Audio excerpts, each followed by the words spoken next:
Hi, everyone, and welcome back to the Content Mix. I'm Carlota Pico, your host for today's show, and I'm excited to introduce Stephen O'Rowe, who is EMEA Regional Marketing Manager at ActiveCampaign Dublin and also has over 9 years of experience in marketing. Welcome, Stephen, and thank you so much for joining us today on the Content Mix.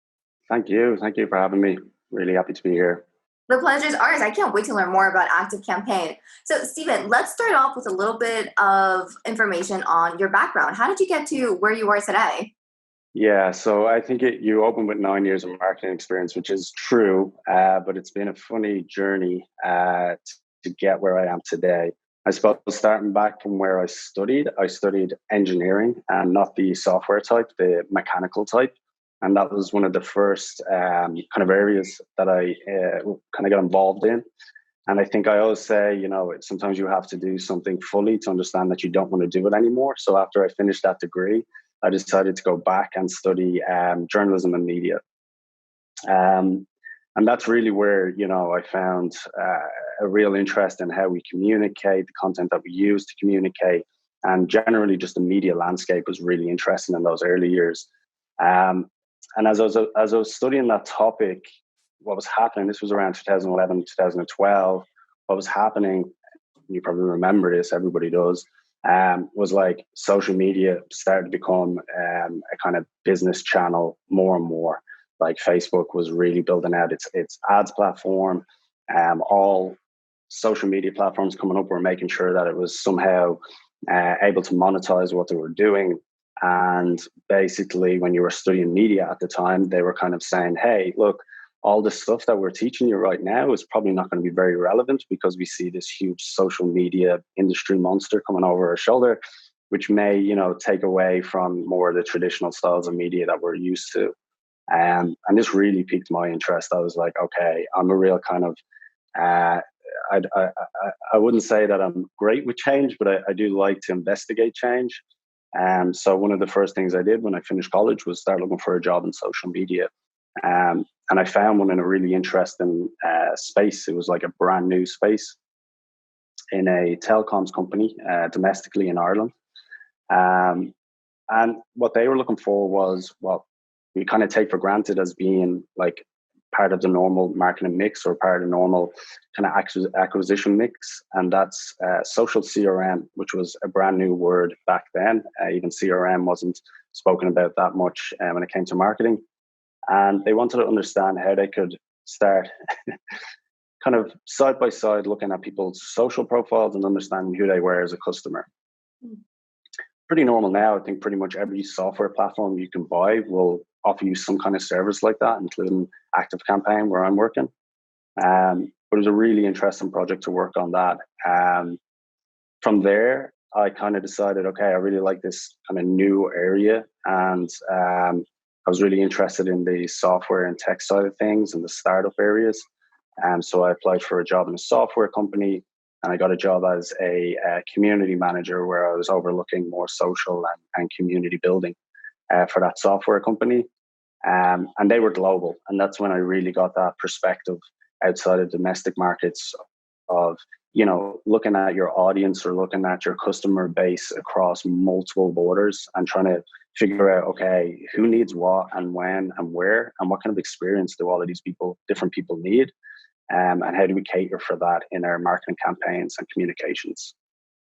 And that's where it kind of led me to ActiveCampaign. I had some really great success with that company. And then ActiveCampaign decided to set up their EMEA headquarters in Dublin. And, I was part of the first group to come in there as representing their marketing department for EMEA.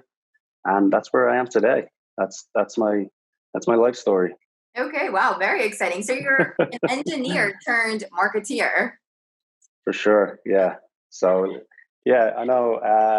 I wouldn't say I'm a very good engineer, but I think I'm probably a better marketeer than I am an engineer. But yeah.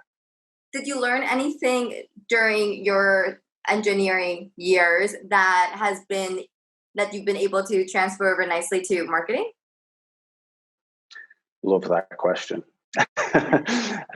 Basically, because yes, like what I've noticed in the last couple of years, and this is well documented, is that marketeers are no longer just creatives. They also need to be analysts. Like I think every marketer could probably nod along with that. That on the end of the week, the end of the month, or the end of the quarter, whenever your reporting day is, you're pulling through a lot of data and you're pulling a lot of different information, and you're trying to make a narrative, trying to make a story and make it make sense, right? And I think engineering is all about numbers and calculations, algorithms. So for me, being able to like kind of bring those two things together, it was a skill set that I didn't fully realize going into this area, that I could really bounce back on that engineering skills, which I thought were, locked away forever and never to be used again. I was really able to pull out those kind of mathematical skills and really understand data in a much better way. So yes, I think it did help. Okay, awesome. So talk to me a little bit about ActiveCampaign. What is ActiveCampaign? Yeah, so ActiveCampaign is a category defining customer experience automation platform. We've got 100,000 customers around the world in 170 countries. And basically what we do is offer customers, whether you have, whether you're 10 people or 1,000 people, or whether you have 10 customers or 1 million customers, we offer you a solution which allows you to, really orchestrate, personalize, and then automate customers' experiences. So that's everything from their email marketing to their marketing automation to the way that they talk to their customers through our conversations feature, to how they build out their CRM, which we also offer. And what makes ActiveCampaign so special? I would say what makes it so special is our unique focus on our customers. We have our guarantee to all our customers for their success. I think the root and the heart of the company is in our success and support teams. Like I believe in the very early days of the company, back in the early 2000s, our own CEO would spend time on support calls, speaking with our clients, speaking with our customers to ensure their success. And I think one of the values that we really hold dear is the idea that, our customers' success is a reflection of our own business success. If our customers are not successful, then how do we expect to sustain success ourselves? Which is a pretty cool value to work at a company that really lives that. So you're a very customer-centric company. I would think so. Yeah, I think that's what's necessary.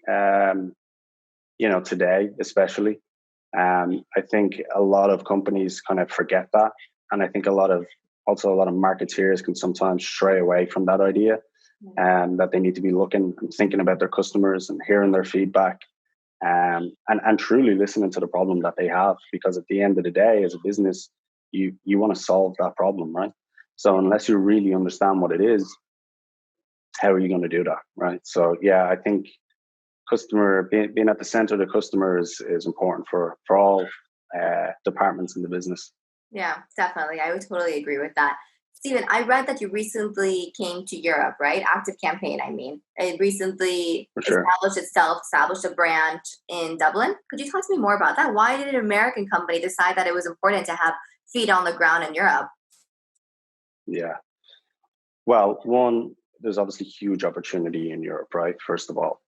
But for ActiveCampaign, really, really unique. Out of 170 countries that we're in, 55% of them are international anyway. 35% of them are in the EMEA region, including a huge chunk of that in Europe, across the UK, Spain, Italy, Germany, France, like some of the well-known suspects, but also throughout the Middle East, throughout Africa. We have customers that are using ActiveCampaign to find success in their business. So it's kind of a no-brainer when you're looking at, maybe 30 to 40,000 customers in that region, to go there, be local, be close by, get a better feel for exactly what they need, and get a better feel for the EMEA region. And also, most importantly, start recruiting people across our sales, success, support, marketing, that have experience working with that market, understand those people, and speak their language, right? Is pretty important to be able to communicate with these people, these customers and these prospects in the right way. Yeah, definitely. I mean, to be able to talk the talk, you have to be able to walk the walk as well, right? And what better way For to sure. walk the walk than to have feet on the ground? Exactly. What have you accomplished over the last 12 months? Yeah. So it's been a crazy year for pretty much everybody. Yeah. But I think what we came here to do was first to kind of make sure that the customers that have come and trusted ActiveCampaign for their business, to make sure that they actually found the success they needed, right? So when we first started thinking about, okay, what functions do we really need to build out here? We started thinking, okay, we definitely need a support team. They need to be diverse in language. They need to speak all these different languages that our customers represent, which are amazing.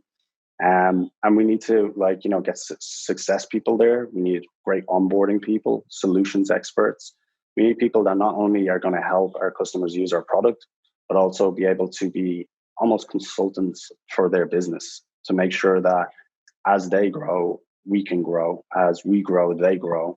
And make sure that we're building a sustainable business for them. So our focus over the last 12 months has been to build out those teams, make sure we have good outreach to those customers, make sure that we're really kind of building the collateral and the information as well on our digital platforms that these customers can use in language.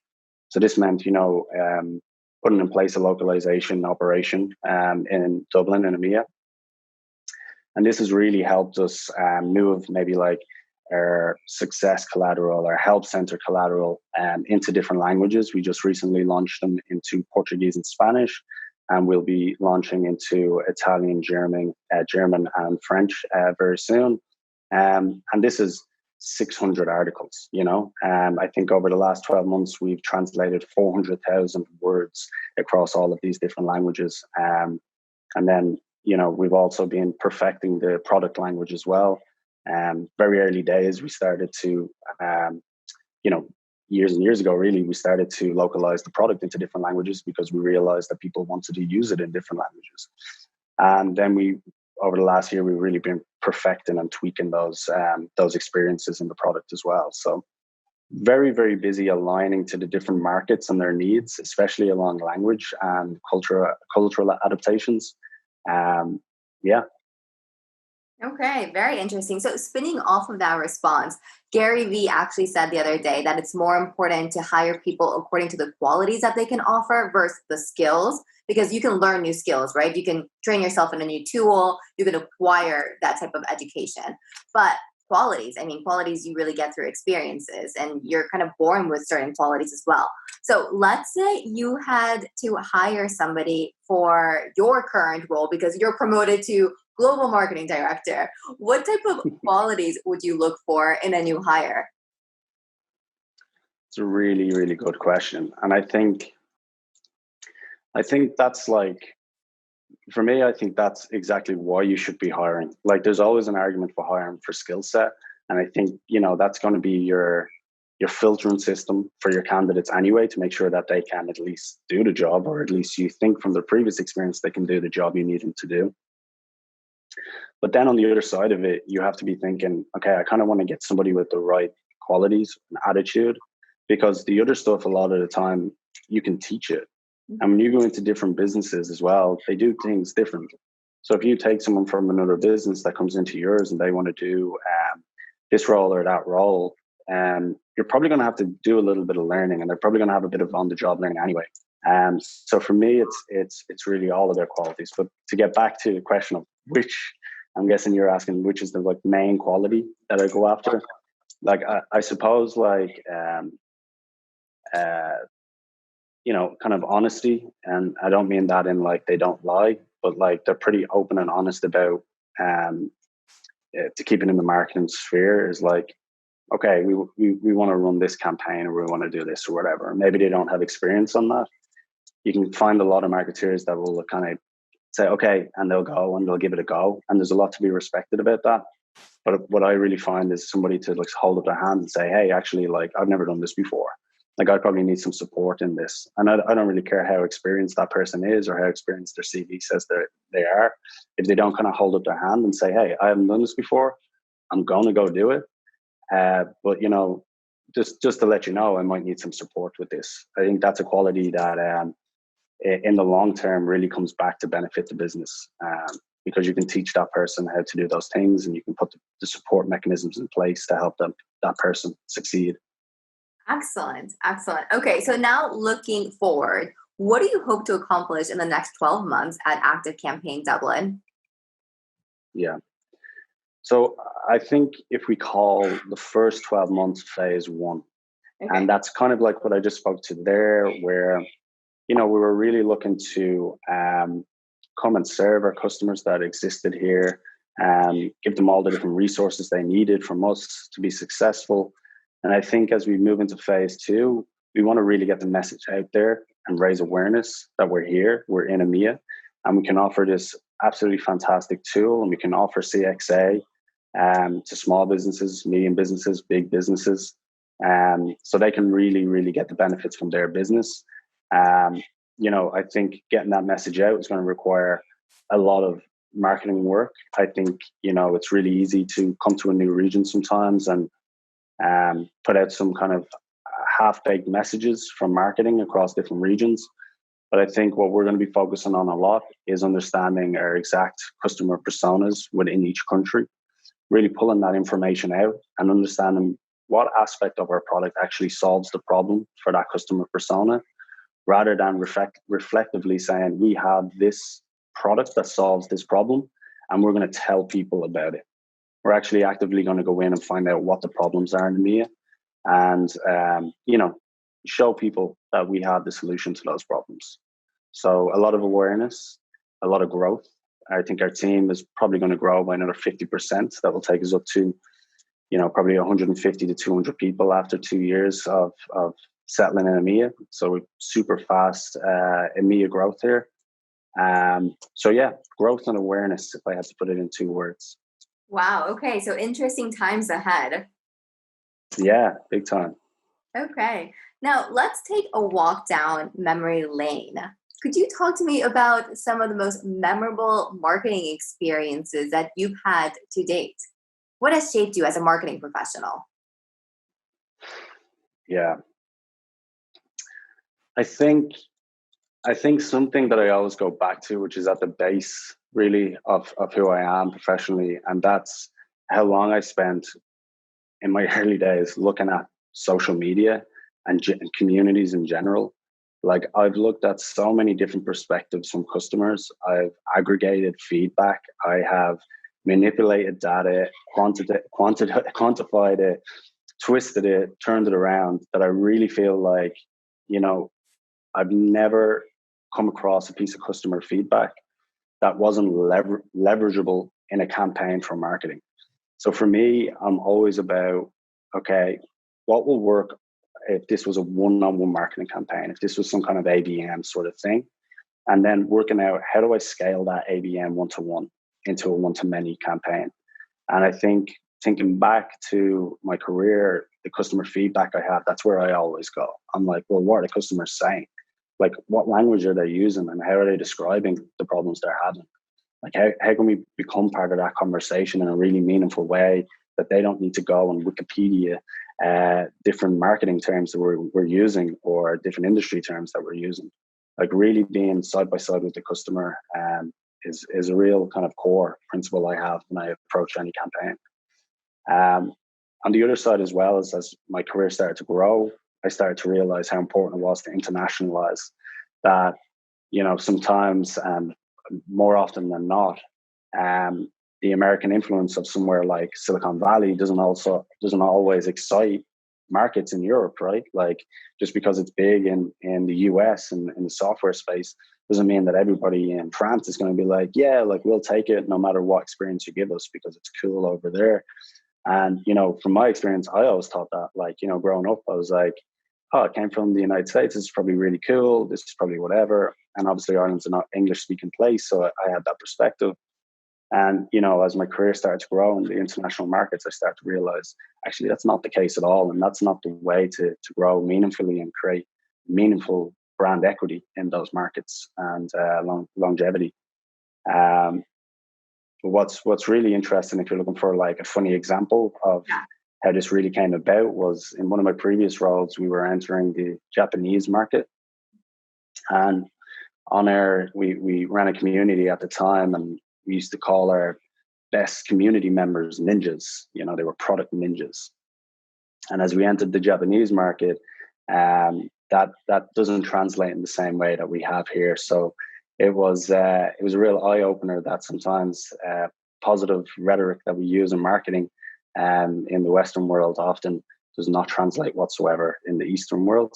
It was in no way offensive. It was just the wrong terminology to use. Yeah, no, it's a great example of why localization is important. Stephen, could you zoom into a project or campaign that just really exceeded all of your expectations? Yeah, I think one that comes to mind, and one that's quite relevant as well to like kind of what's going on in the world and how you can kind of pivot when something really dramatic like a pandemic approaches the world from a marketing perspective. And that was when this all kind of kicked off. And as a marketing team at ActiveCampaign, we were kind of thinking, like, what can we do? What should we do? Like, what's kind of the next step to take? And I think, I was really proud to work at a company that turned around and said, okay, let's like look straight to our customers and what they need. Like, let's see how much marketing can lean in here. And this meant a lot of different things that were really, really cool. And don't just come from me, but from the wider marketing team. We started to use the expertise we had in our business by getting directors to run webinars on how to, run paid ads on social media, for example, educating people who maybe had brick and mortar businesses that are now forced to sell online and probably have no idea how to do that sort of stuff. From an EMEA perspective, like one of the first things that we were able to leverage was one of the tools that we have that we built out was a kind of webinar template guide. So this was it's available on our website, and it's a guide that gives you a script, a kind of slide layout, all that sort of stuff. We were very quick to kind of turn around and say, do you know what? Like, there's a lot of small businesses that are struggling right now in Europe, and they could really use a resource like this. So we were able to leverage the localization operation in our company and push that through and get that into a place that we could then provide it to not only our customers, but also prospect with it. So it made a really good marketing campaign. But it was really cool to be able to go to our customer base and say, hey, look, we know that you're pivoting to a more digital presence. Here's some like collateral to help you with that. And we started just kind of scale up that idea of how can we help more by putting out promotional information about our onboarding team, offering business reviews to get on a call and discuss the entire business of our clients. So yeah, I think that time, thinking back, although it was super strange times, thinking back to the campaigns ActiveCampaign ran as a company, it kind of makes you kind of proud that we kind of went that direction where we were helping customers succeed. Okay, beautiful. And to wrap the section up, Stephen, if you could do anything in this world, would it still be marketing? I could probably do anything, and I'd probably end up doing something about it in a marketing perspective. Like, I could probably be like imagine in a real world, I can go to like Elon Musk and be like, oh, I want to like travel space, like make me part of your SpaceX program. I want to go do that or something. And within like a couple of weeks in the company, I'd probably be like, hey, like, can I join that marketing meeting? Like, what's going on with that campaign? Like, I think it's always been a thread of mine. Like I said, I started my career with the idea of being an engineer and ended up going back and studying media and journalism and getting involved in marketing anyway. So, yeah, I don't know if that answers your question. This is a difficult question. It does, but it leads me to my next question, actually. What makes you so passionate about marketing then? I think it's important to have good marketing, because marketing is, especially today, because marketing is everywhere. And by today, I mean the last like 5 or 10 years. It's everywhere. It's like part of your life. It's going to be part of your children's life. You see it everywhere all the time. And I think, I think we should put ourselves on set the bar. What I'm trying to say is pretty high when it comes to marketing and what we do in marketing, making sure that it's ethically and morally right, and making sure that we're bringing marketing into a new phase in the future, which is positive, clever, and serves people, rather than annoying people. So yeah, that's what makes me passionate about kind of doing a good job. Yeah, definitely. I think marketing measures the pulse of society. Sure. Yeah, I agree with that. Okay, moving into our rapid fire section, which is basically your recommendation for our audience about different topics. To get this section started off, I'd like to ask you about your source of inspiration. So who do you admire? Perhaps an influencer, a professional role model? It's funny. I don't like to pin myself into one influencer. I follow a lot of them. And what I try to do is take their thought leadership and critique it a little bit, because what I found early on in my career was anytime I had an influencer or someone like that, I'd become very one-sided with them. I was you'd become fanatic with everything they said. So I started to critique them, and what that led to was not one huge influence, but various different ones. You mentioned earlier on Gary Vee. I was late to the Gary Vee party. I've only really started to follow his stuff in the last couple of months. I think he's quite interesting. I don't think he's super. He's not influenced me a lot in the last couple of months, but I'm definitely kind of a little bit addicted to his content on Instagram. I can watch a lot of that. Says a lot of interesting things. He has a lot of interesting content. So I suppose begrudgingly, I think maybe he is actually influencing my state of mind a little bit.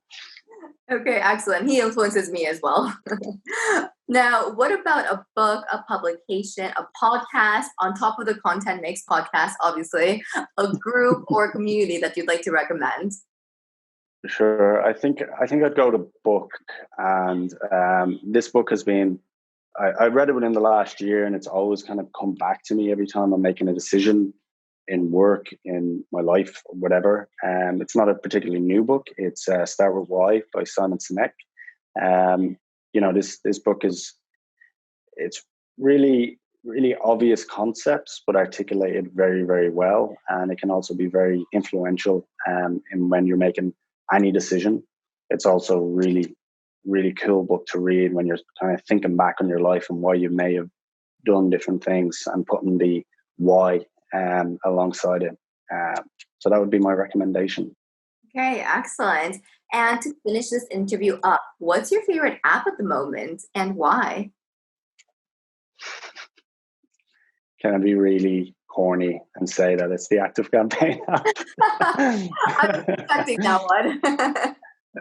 Well, to be honest, it kind of is, because we in EMEA we joined the company fairly recently, so we do everything. We eat our own dog food. We use our product in marketing as well. It's a marketing tool. So there's been a lot of requirements coming into Europe to make sure that we're using the product that in a way that works for these different markets. So I've been head down on our own products a lot. And I have to say, I'm really enjoying it. It's a really easy to use product. I know it sounds like a really big plug, but I can see why so many small businesses and solo entrepreneurs that don't have any idea about, no real idea of how to pull out marketing in their business and how to use this as a leverage, kind of can use ActiveCampaign's automations to just do that for them. It's like having another person in your business to do that stuff for you. Sounds like a complete plug, I know, and it kind of is, but and you it's probably easier. You recently hit your 100,000 client mark, right? Yeah, we hit 100,000 customers, and we must be over that now. We hit that in July. So over 100,000 customers, 55% of them outside of the United States, 35% of them throughout Europe and EMEA. So we're really an international or a global native company. So it's not only you that likes ActiveCampaign, it's also 100,000 other customers that can validate it.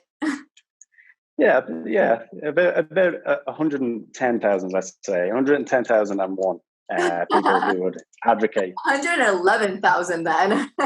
Well, Stephen, thank you so much for joining me on the Content Mix. It was awesome to meet you and to learn about ActiveCampaign. Yeah, it's been a pleasure to be here. Thanks for having me. The pleasure has been ours.